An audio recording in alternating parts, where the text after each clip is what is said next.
11 Alive's Verify team is looking into claims made against all 4 candidates in the Senate runoff race. And tonight, Palo Suro looks into accusations that Senator David Perdue did not back small businesses during the pandemic. During the COVID-19 pandemic, when many businesses are struggling, a claim made against Senator David Perdue says he voted to block small business aid. Many viewers online are asking, is this true? Well, to verify this claim, we looked into his congressional voting record on 2 Senate bills aimed at financial assistance to small businesses.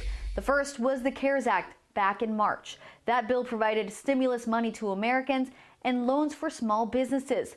Perdue voted yes on the CARES Act. The second aid package was the HEROES Act, which would have provided a $3 trillion stimulus package in response to the pandemic. There was never an official vote on that one, and while Perdue opposed the HEROES Act, it never came down to a vote.